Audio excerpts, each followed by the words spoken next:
Hello students, welcome. आज का अपना टॉपिक क्या है? Optical isomerism in glucose. ठीक है, ग्लूकोज ये ऑप्टिकल आइसोमेरिज्म यानी ऑप्टिकल आइसोमर होता है। अब इसका रीज़न क्या है?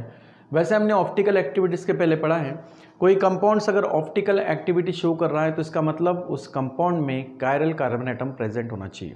ओके, और कायरल कार्बन एटम क्या होता है?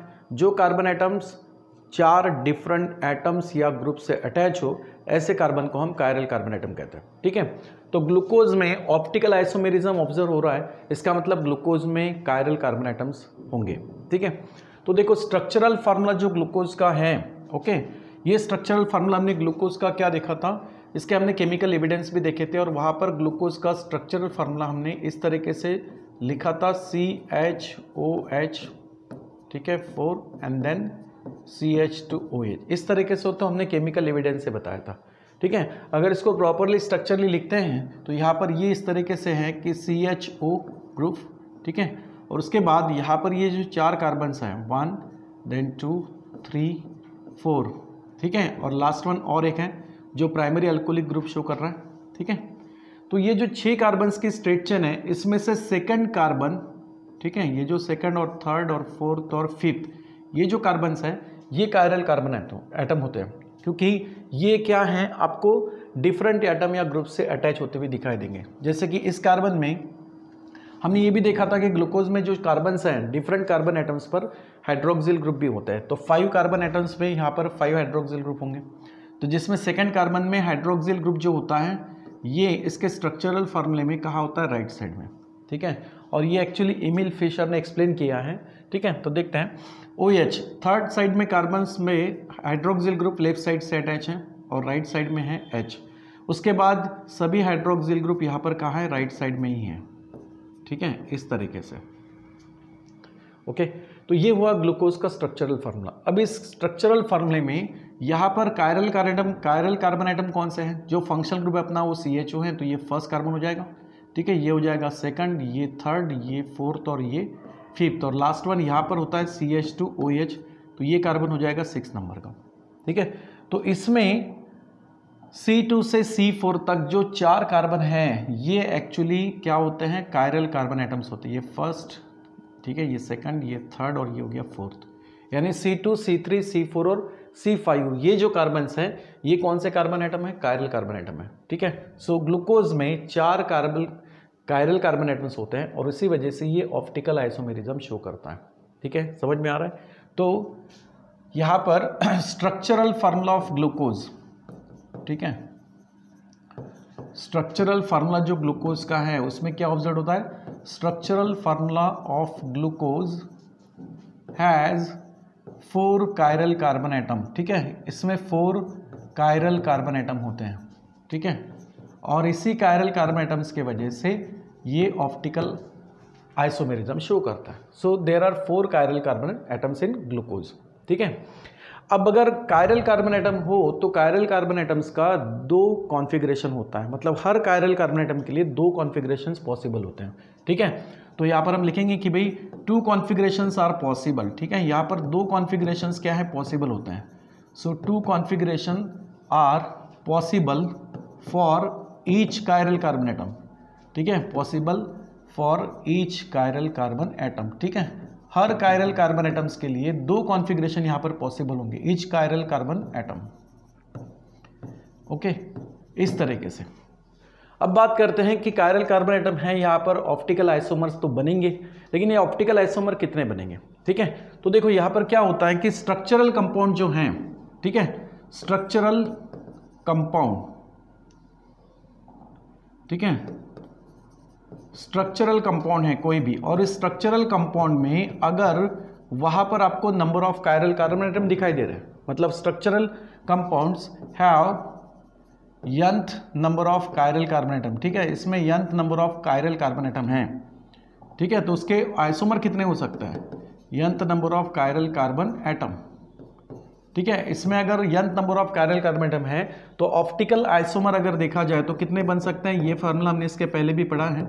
ठीक है, तो यहाँ पर ऑप्टिकल आइसोमर कितने बन जाते हैं, 2n। ओके, तो अगर अल्डोहेक्सोस की बात करते हैं तो यहाँ पर क्या होगा, इन अल्डोहेक्सोस, ठीक है, इन अल्डो हेक्सोस। और ग्लूकोज को हम क्या बोलते हैं, अल्डो हेक्सोस बोलेंगे, क्योंकि एल्डिहाइडिक ग्रुप भी होता है और 6 कार्बन होते हैं। तो in aldohexoses there are, वहां पर कितने कायरल कार्बन एटम हो गए, in aldohexoses there are 4 chiral carbon atom. हमें यहाँ पर 4 कायरल कार्बन एटम्स दिखाई दे रहे हैं, ठीक है। तो इस तरीके से अगर 4 कायरल कार्बन एटम्स यहाँ पर है तो ऑप्टिकल आइसोमर कितने होने चाहिए, कितने होंगे यहाँ पर ऑप्टिकल आइसोमर। इस फार्मूले में आपको क्या करना है, n के जगह पे 4 पुटअप करना है, ठीक है। तो ऑप्टिकल आइसोमर हो जाएंगे 2⁴ एंड दैट इक्वल्स टू 16। तो 16 ऑप्टिकल आइसोमर हो सकते हैं अल्डो हेक्सोस में, ठीक है। अब इस अल्डो हेक्सोस में एक एग्जांपल हम ग्लूकोज का देख रहे हैं। तो ग्लूकोज क्या होगा, इन्हीं 16 ऑप्टिकल आइसोमर में से ग्लूकोज एक ऑप्टिकल आइसोमर होगा, ठीक है। सो यहाँ पे ग्लूकोज जो है, ठीक है, glucose is one of the optical isomer, ठीक है। ये जो है ये एक ऑप्टिकल आइसोमर होगा, ठीक है, one of the optical isomer of out of 16, ठीक है। इन 16 ऑप्टिकल आइसोमर में से एक ग्लूकोज भी क्या है, ऑप्टिकल आइसोमर है, ठीक है। समझ में आ रहा है। तो ऑप्टिकल आइसोमर हम इस तरीके से कैलकुलेट भी करते हैं, ओके। अब ये जो ग्लूकोज का जो स्ट्रक्चर है जिसमें 4 कायरल कार्बन एटम दिखाई दे रहे हैं, ठीक है, ये स्ट्रक्चर एक्चुअली एक्सप्लेन किसने किया, एमिल फिशर ने, ठीक है। तो एमिल फिशर यहाँ पर इस स्ट्रक्चर को एक्सप्लेन कर रहा है, ठीक है। तो एमिल फिशर इसने क्या बताया, एक्चुअली कॉन्फ़िगरेशन बताया। ये जो ग्लूकोज का स्ट्रक्चर है इसका कॉन्फ़िगरेशन शो किया कि हाइड्रोक्सिल ग्रुप कौन से साइड्स में होंगे, ठीक है, और इसके कितने कॉन्फ़िगरेशन पॉसिबल हो सकते हैं।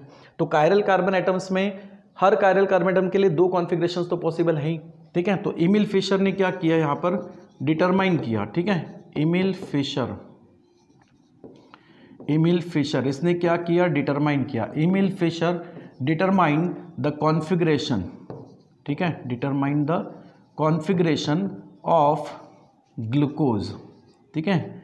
इसने ग्लूकोज का कॉन्फ़िगरेशंस डिटरमाइन किया, ओके। और कॉन्फ़िगरेशंस ग्लूकोज का डिटरमाइन करते वक्त, ठीक है, यहाँ पर क्या दिखाई दिए कि ग्लूकोज में ऑप्टिकल आइसोमर होता है, मतलब वहाँ पर स्टेरियो आइसोमर होता है। इसका मतलब क्या होगा कि वहाँ पे ग्लूकोज के non super imposable mirror image मिलती है, ठीक है। समझ में आ रहा है। और ये उसने जो कॉन्फ़िगरेशन जो ग्लूकोज का डिटरमाइन किया, ये कौन से बेसिस पर डिटरमाइन किया, ऑन द बेसिस ऑफ, ठीक है, on the basis of chemical evidence. मतलब जो हमने इसके पहले लेक्चर में पढ़ा कि जो हमने केमिकल एविडेंस देखे थे, कुछ केमिकल रिएक्शंस हमने पढ़े थे जिससे ग्लूकोज का स्ट्रक्चर कंफर्म हुआ, तो उन केमिकल एविडेंस के आधार पे, ठीक है, एंड ऑप्टिकल एक्टिविटी, ठीक है, ऑफ केमिकल्स, ठीक है। और कुछ केमिकल्स की ऑप्टिकल एक्टिविटी से भी एमिल फिशर ने क्या किया, इनका कॉन्फ़िगरेशंस कैसे होगा ये बताया, ठीक है। So Emil Fischer determine the configuration of glucose on the basis of chemical evidence and optical activity of that chemicals. ऐसे केमिकल्स की जो ऑप्टिकली एक्टिव होंगे, ठीक है। तो वो कौन से, कि जैसे फॉर एग्जांपल ग्लूकोज का तो है ही, ठीक है, लेकिन ग्लूकोज के साथ साथ अब देखो ग्लूकोज का अगर हम देखें तो इस तरीके से स्ट्रक्चर होगा CHO, ठीक है। एमिल फिशर प्रोजेक्शंस फार्मूले में हम कार्बन को शो नहीं करते, ये जो इंटरसेक्ट पॉइंट दिखाई दे रहा है यही एक्चुअली क्या है, कार्बन है, ठीक है। तो यहाँ पर होता है hydroxyl group H, 3rd carbon में हाइड्रोक्सिल ग्रुप लेफ्ट साइड में शो करना है, ठीक है, और बाकी राइट साइड में, ठीक है। इस तरीके का यहाँ पर ग्लूकोज का फिशर प्रोजेक्शंस फार्मूला बनता है, ठीक है। ये है Emil Fischer projections formula of glucose, okay. ये है जो ग्लूकोज। अब क्या किया गया, ग्लूकोज का जब कॉन्फ़िगरेशन पढ़ा या उसका जो स्ट्रक्चरल फार्मूला यहाँ पर देखा गया, उसमें इसका ऑप्टिकल रोटेशंस भी डिटरमाइन किया गया, ठीक है। ऑप्टिकल रोटेशंस पाया गया ग्लूकोज में प्लस 52.7 डिग्री, और प्लस ऑप्टिकल रोटेशंस बता रहा है, इसका मतलब कि ग्लूकोज जो है ये डेक्स्ट्रो रोटेटरी है और इसीलिए ग्लूकोज को डेक्स्ट्रोज भी कहा गया। तो ये ग्लूकोज का फिशर प्रोजेक्शंस फार्मूला हुआ। अब ऐसे ही क्या है, और भी है, जैसे हमने ग्लूकोज का ऑक्सीडेशंस किया था, ऑक्सीडेशंस करने के बाद ग्लूकोनिक एसिड का फॉर्मेशन हुआ था, याद है, ठीक है। तो यहाँ पर ग्लूकोनिक एसिड का फॉर्मेशन हुआ। अब ग्लूकोनिक एसिड में भी आपको 4 कायरल कार्बन एटम दिखाई देंगे, ठीक है। तो ये हुआ CH2OH, बिल्कुल बाकी कॉन्फ़िगरेशन आपको एज इट इज ही रखना है, ठीक है, सिर्फ CHO को कन्वर्ट करना है COOH में, ठीक है। तो ये हो गया ग्लूकोनिक एसिड, ठीक है, ग्लूकोनिक एसिड, ओके अगर स्ट्रॉन्ग ऑक्सीडाइजिंग एजेंट के प्रेजेंस में इस रिएक्शंस को करते हैं, यानी ग्लूकोज को अगर हम स्ट्रॉन्ग ऑक्सीडाइजिंग एजेंट के प्रेजेंस में रिएक्ट करते हैं तो यहाँ पर अल्डिहाइड के साथ साथ alcoholic group, primary alcoholic group जो है ये भी ऑक्सीडाइज होता है और डाइकार्बोक्सिलिक एसिड वहाँ पर बनता है, जिसको हमने सैक्रिक एसिड कहा था, है ना। वहाँ पर हमने क्या कहा था उसको, सैक्रिक एसिड, जिसमें 2 कार्बोक्सिल ग्रुप होते हैं, ठीक है। और बाकी तो कॉन्फ़िगरेशन आपको एज इट इज़ रखना है। तो यहाँ पर होगा COOH, then OH H OH OH, इस तरफ होगा H OH H और H। तो ये क्या हुआ, सैक्रिक एसिड, ठीक है, सैक्रिक एसिड। तो इन केमिकल्स के ऑप्टिकल एक्टिविटी को एमिल फिशर ने पढ़ा और केमिकल एविडेंस कौन से है, केमिकल रिएक्शंस कौन सी थी जिससे ये स्ट्रक्चर्स के बारे में कंफर्म हुआ, उनके बारे में एमिल फिशर ने पढ़ने के बाद एक प्रोजेक्शंस फार्मूला बनाया, ठीक है। तो ये है एमिल फिशर प्रोजेक्शंस फार्मूला, ठीक है। और इस एमिल फिशर प्रोजेक्शंस फार्मूले में जैसे कि हम ग्लूकोज की बात कर रहे हैं, इस ग्लूकोज का क्या किया गया, ऑप्टिकल रोटेशंस डिटरमाइन किया गया। तो यहाँ पर ये देखा कि ग्लूकोज का जो ऑप्टिकल रोटेशन है, ठीक है, optical rotation that means specific rotation, ठीक है। तो optical rotation means specific optical rotation, ये भी बोल सकते हो, ठीक है, स्पेसिफिक ऑप्टिकल रोटेशन। तो स्पेसिफिक ऑप्टिकल रोटेशंस ग्लूकोज का जब डिटरमाइन किया गया तो वो कितना मिला, specific optical rotation of glucose found, ठीक है, ग्लूकोज वाज फाउंड, कितना मिला यहाँ पर अल्फा 20D। अब ये अल्फा 20D यानी क्या है, यहाँ पर अल्फा तो उसका रोटेशन शो कर रहा है, 20 यानी टेम्परेचर और D का मतलब वेवलेंथ, क्योंकि ऑप्टिकल एक्टिविटी में हमने पढ़ा कि प्लेन पोलराइज लाइट जो है ये रोटेट होता है या तो क्लॉकवाइज या फिर एंटी क्लॉकवाइज, तो वहाँ पर वेवलेंथ आएगा, लाइट से रिलेटेड कंसेप्ट है।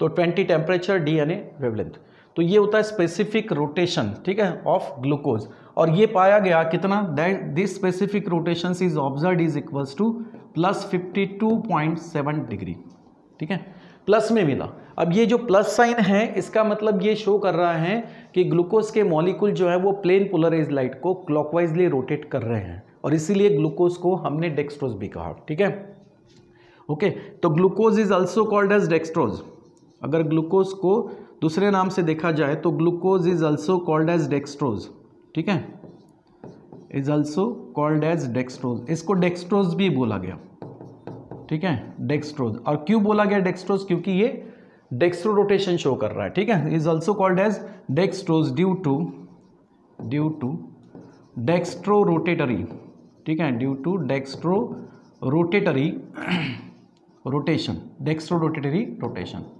यानी इसका मतलब ये क्लॉकवाइज रोटेशन शो कर रहा है, प्लेन पोलराइज लाइट को क्लॉकवाइजली रोटेट कर रहा है और इसीलिए इसको कहा गया डेक्स्ट्रो रोटेटरी, डेक्सट्रोज। अब जब डेक्सट्रोज बोल रहे हैं तो डेक्सट्रोज में यानी डेक्स्ट्रो रोटेटरी रोटेशंस में, क्लॉकवाइज रोटेशंस में हम ग्लूकोज को किस तरीके से असाइन कर सकते हैं, ठीक है। तो डिजाइनेशन ऑफ ग्लूकोज, डिजाइनेशन, ठीक है, designation of glucose, designation of glucose, glucose को किस तरीके से डिजाइन किया गया, तो ये डेक्स्ट्रो रोटेटरी है, ठीक है, तो इसको कैसे दिखाएंगे हम, प्लस से। तो इसका जो डिजाइनेशन ग्लूकोज का हुआ वो 2 तरीके से यहाँ पर इसका डिजाइनेशन किया गया, एक तो प्लस ग्लूकोज इस तरीके से शो करेंगे, ठीक है, प्लस ग्लूकोज, या प्लस साइन के जगह हम यहाँ पर D भी यूज कर सकते हैं, ठीक है। तो D ग्लूकोज, समझ में आ रहा है, प्लस ग्लूकोज, और दूसरे तरीके से हम इसको बोल सकते हैं D ग्लूकोज। तो ये प्लस और D जो हैं, ठीक है, ये क्या शो कर रहे हैं, दिस प्लस और D shows that the dextro rotatory rotation, यानी ग्लूकोज जो है ये प्लेन पोलराइज लाइट को क्लॉकवाइजली रोटेट कर रहा है, ये पता चलता है स्मॉल d या फिर प्लस साइन से, ठीक है। So these are the designation of glucose, okay. अब ग्लूकोज का एक और भी डिजाइनेशन किया गया, ठीक है, that glucose is designed by another and that is the DNL configuration, उसको बोला गया DNL कॉन्फ़िगरेशन, ठीक है। तो DL कॉन्फ़िगरेशंस क्या था, ओके, DL कॉन्फ़िगरेशंस क्या था, तो देखो यहाँ पर ग्लूकोज को हम दूसरे तरीके से भी डिजाइन कर सकते हैं, ठीक है, another designation of glucose, okay, another designation, ठीक है, another designation of glucose, glucose को हम एक दूसरे तरीके से भी डिजाइन कर सकते हैं और वो जो है अनदर डिजाइनेशन ऑफ ग्लूकोज, वो क्या मिला जिसको हम शो करेंगे, सपोज D ग्लूकोज, ठीक है, हम इसको बताएंगे डी ग्लूकोज से। तो ये एक अनदर डिजाइनेशन हुआ किसका, ग्लूकोज का। लेकिन यह ध्यान देना है ये जो डी हैं, ये डी उसके रोटेशंस को बता नहीं रहा है। This D does not implies the rotation of that glucose, ये सिर्फ कॉन्फ़िगरेशन को रिप्रेजेंट कर रहा है। ठीक है, यहाँ पर ध्यान देना, ये जो प्लस और माइनस साइन है, ठीक है, इस बात को रिमार्क करो कि यहाँ पर ये जो प्लस है या फिर डी है, ठीक है, ये जो साइन है, दिस साइन इम्प्लाइज, ठीक है,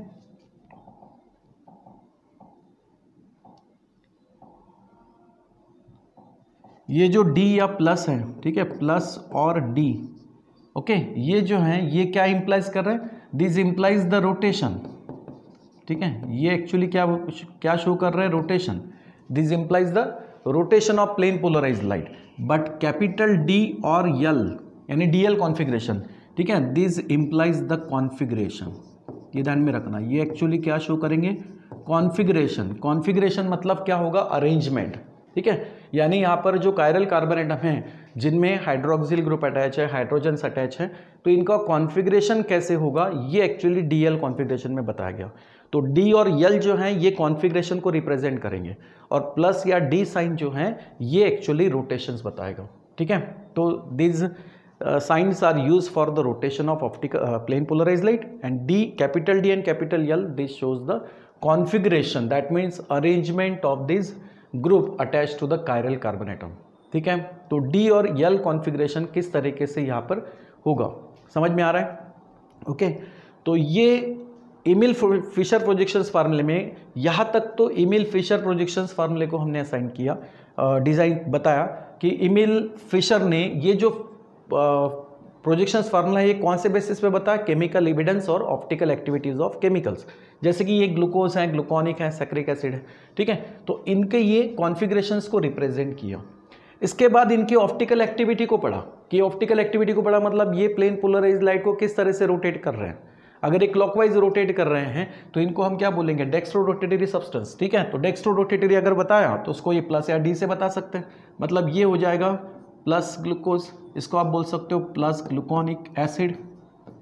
ठीक है, और इसको बोलेंगे हम प्लस सैक्रिक एसिड, इस तरीके से। यानी ये क्या कर रहे हैं, ये यहाँ पर डेक्स्ट्रो रोटेटरी रोटेशंस बता रहे हैं, प्लेन पोलराइज्ड लाइट को क्लॉकवाइजली रोटेट कर रहे हैं।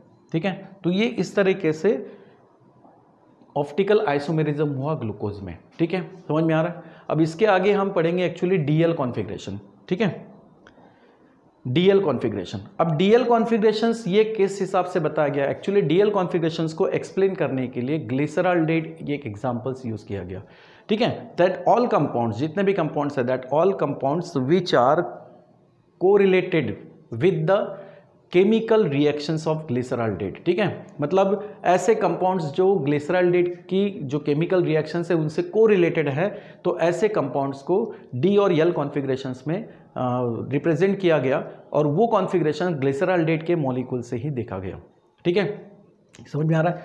तो ग्लिसरॉल्डेट क्या होगा, उसमें किस तरीके से अरेंजमेंट होता है। एक्चुअली ग्लिसरॉल्डेट में एक ही कायरल कार्बन एटम होगा। ठीक है, और उस एक कायरल कार्बन एटम को हाइड्रोक्सिल कौन से साइड में है उससे डी कॉन्फ़िगरेशंस बनेगा, या फिर कौन से साइड में होगा तो जिससे यल कॉन्फ़िगरेशंस होगा। ठीक है, तो वो कॉन्फ़िगरेशंस हम डीएल कॉन्फ़िगरेशंस पढ़ेंगे अकॉर्डिंग टू ग्लिसरॉल्डेट। समझ में आ रहा है। फिलहाल यहाँ तक आप क्या ध्यान में रखोगे, optical isomerism in glucose. Glucose optical isomerism क्यों शो करता है, सबसे इंपॉर्टेंट बात है कि ग्लूकोज में कायरल कार्बन एटम प्रेजेंट है, और इसके वजह से ये ऑप्टिकल आइसोमर शो कर रहा है, स्टेरियो आइसोमर शो कर रहा है। ओके, फिर कायरल कार्बन एटम कितने हैं, 4 है, तो ऑप्टिकल आइसोमर्स कितने बन जाएंगे, 16। इसी में से एक कौन सा अपना ग्लूकोज। ठीक है, फिर फिशर ने क्या किया, इसका एक कॉन्फ़िगरेशन रिप्रेजेंट किया ग्लूकोज का, और उसके लिए केमिकल एविडेंस और ऑप्टिकल एक्टिविटी ऑफ केमिकल्स, इनके बारे में पढ़ा। ठीक है, और कॉन्फ़िगरेशन रिप्रेजेंट किया। कॉन्फ़िगरेशन जो था कुछ इस तरीके से है। ठीक है, फिर इस कॉन्फ़िगरेशंस में और ऑप्टिकल एक्टिविटी पढ़ते वक्त क्या पढ़ा, स्पेसिफिक ऑप्टिकल रोटेशन। तो ऑप्टिकल रोटेशंस ग्लूकोज का जो स्पेसिफिक ऑप्टिकल रोटेशन आता है वो alpha 20D, that is plus 52.7 degree. Plus sign बता रहा है, इसका मतलब कि ग्लूकोज ये प्लेन पोलराइज्ड लाइट को क्लॉकवाइज रोटेट कर रहा है, तो वो डेक्स्ट्रो रोटेटरी सब्सटेंस हुआ, इसीलिए उसको हम डेक्स्ट्रोज भी कहते हैं। ठीक है, फिर डिजाइनेशन जो ग्लूकोज का हुआ उसमें प्लस और डी साइन यूज किया गया। प्लस और डी साइन क्या रिप्रेजेंट कर रहे हैं, रोटेशन, ठीक है। और इसमें एक अनदर डिजाइनेशन भी किया गया ग्लूकोज में, जैसे कि डी ग्लूकोज, एल ग्लूकोज। तो डी ग्लूकोज, इनके लिए डी ग्लूकोज क्यों बोला गया, डी क्या रिप्रेजेंट करता है, यल क्या रिप्रेजेंट करता है, तो कैपिटल डी और कैपिटल यल ये क्या रिप्रेजेंट करते हैं भाई, कॉन्फ़िगरेशन, मतलब इनका अरेंजमेंट किस तरीके से होगा, ठीक है। और वो हम किसकी हेल्प लेके बताएंगे, ग्लिसरॉल्डेट की, ठीक है। तो कॉन्फ़िगरेशंस वाला टॉपिक अपन नेक्स्ट क्लास में कंटिन्यू करते हैं, ठीक है। समझ में आया तो यहाँ तक अच्छे से पढ़ लेना, ठीक है बेटा। Thank you.